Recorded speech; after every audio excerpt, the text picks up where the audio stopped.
ভাই গতকালকে থেকে অনেকেই সামাজিক যোগাযোগ মাধ্যমে পোস্ট করতেছেন যে ভাই দিয়াবাড়ি থেকে গরু কিনছি, উত্তরা আনলে 1000 টাকার ভাড়া 2000 টাকা চাইতেছে, তারপরে নানান জায়গার ভাড়া এরকম উল্টাপাল্টা চাইতেছে। আপনারা অনেকে অনেক প্রকার মন্তব্য করছেন। ভাই আপনারা কি আসল রহস্য জানেন? এই যে আসল রহস্যটা আপনাদেরকে আমি দেখাই। এই হইল আসল রহস্য। একটা গাড়ি একটা দিন ট্রিপ মারবে, তার জন্য 5,000 টাকা ওনার স্টিকার বাবদ দিতে হইতেছে। এই যে স্টিকার দেখছেন, প্রত্যেকটা গাড়ি হাটের ভিতরে যত গাড়ি আছে প্রত্যেকটা গাড়ি স্টিকার সিস্টেম 5,000 টাকা। এই আপনি একদিন গরুর ট্রিপ মারবেন, তার জন্য 5,000 টাকা দিতে হবে হাট কর্তৃপক্ষকে।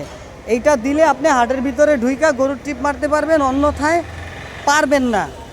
এখন বিষয় হইল, আমি ঈদের একদিন আগে ওই যে কাপড় দিয়ে ঢাইকা রাখছে, বাজারের অবস্থা খুব খারাপ, মানে এদের লোকজন ভরপুর, হাটের ক্যামেরা দেখলে ঝামেলা করতে পারে। তারপর আপনাদেরকে দেখানোর চেষ্টা করি যে আমি একদিন আগে বলছিলাম যে আপনারা যারা গরু ক্রয় করেন তারা চেষ্টা করবেন অন্তত হাটের বাহির থেকে গরু কেনার এইটা করার জন্য। এই যে গাড়ির বিষয়টা আপনি হাটের বাইরে থেকে ব্যবস্থা করার জন্য।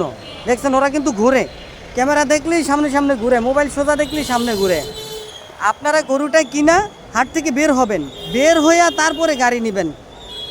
বিষয়টা হলো হাট থেকে বের হয়ে গাড়ি নিলে আপনি এখান থেকে যদি 3,000 চাই, হাটের বাইরে গেলে আপনি পাবেন 1,000 টাকায় গাড়ি। এটা তো আপনি বোঝা দরকার। আপনি 200 টাকা এখানে ওই যে রশিম্যান পাওয়া যায়, রশিম্যানরে নিয়ে আপনি 200 টাকা রশিম্যানকে দিলেন, সে আপনার হাট থেকে 200 গজ সামনে গিয়ে আপনার গরুটা পার করে দিল। সমস্যা আছে ভাই? যাই হোক, যে কয়টা গাড়ি দেখাইলাম আপনারা দেখতে পাচ্ছেন কিনা যে একদম স্টিকারে ক্লিয়ারই দেখা যাচ্ছে। এখন কথা বাইজা আসতেছে, আমি গুছায় কথা বলতে পারতেছি না হাটের এই বিষয়টা, কারণ ওদের কারণে ওইভাবে ক্যামেরা ধরা যায় না। প্রত্যেকটা লোক দেখবেন যে আশেপাশে ঘুরে, ঠিক আছে। আর এখন স্টিকারের বিষয়টা ওদের সামনে বলা যায় না, প্রত্যেকটা গাড়ির সামনে সামনেই ওরা। ভাই কি অবস্থা, কেমন বুঝেন? ভালো বেচা কিনি ভালো হইতাছে এবার? ওস্তাদ কেমন এবার বুঝেন কেমন?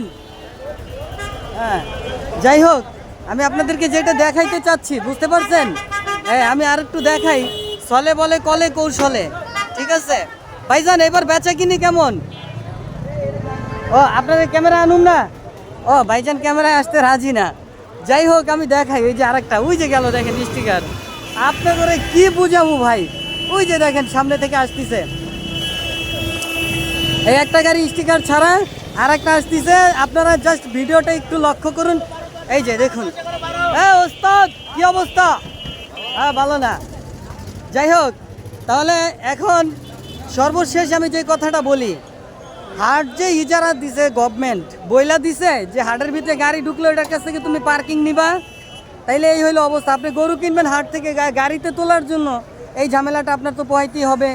আপনি নিজের গাড়ি নিয়ে আসতে পারবেন না হাটের ভিতরে, আপনি চাইলে আপনার নিজস্ব গাড়ি আনতে পারবেন না, আনলে সেই গাড়ি থেকেও গরু নামায়া দেওয়া হচ্ছে। এমন একটা অবস্থা যে আপনি গাড়িতে করে গাড়ি নিয়ে আসছেন, ওই গাড়িতে করে আপনি গরু নিয়ে যাবেন, ইম্পসিবল।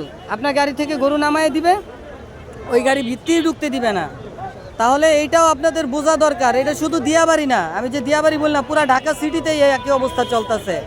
এই গাড়ি চালকরা আপনাদের কাছ থেকেই টাকা নেয়, যারা গাড়ি চালকদেরকে গালাগালি করেন। কালকে থেকে দেখলাম অনেকেই গালাগালি করছেন। ভাই হ্যাঁ, ঈদ উপলক্ষে সব গাড়িওয়ালা না, আপনি যেই ব্যবসা করেন আপনিও চান 10 টাকা বেশি নেওয়ার জন্য, কিন্তু অতিরিক্ত কোনো কিছুই ভালো না। যাই হোক, আল্লাহ সবাইকে সঠিক বুঝ দান করুক। আর দিয়াবাড়ি গরুর হাটের এই সিন্ডিকেট, শুধু দিয়াবাড়ি না, সারা ঢাকা সিটির প্রত্যেকটা হাটেই এই সিন্ডিকেট থেকে বের হয়ে আসার চেষ্টা করি সবাই। এই হলো, ওদের সামনে কথা বলা যায় না, এটা হলো সবচেয়ে বড় সমস্যা। আমি কিছুক্ষণ আগে ভিডিও করতে নিচ্ছি,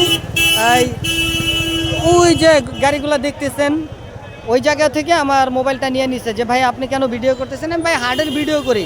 কয় না, আপনি স্টিকারের সামনে ক্যামেরা নিছেন। হ্যাঁ, ঝামেলা অনেক ভাই, ঝামেলা আমাদের রন্ধে রন্ধে একদম গিরায় গাড়ায়, অন্তরে অন্তরে আমাদের ঝামেলা। যাই হোক, জি আসসালামু আলাইকুম, দিয়াবাড়ি থেকে।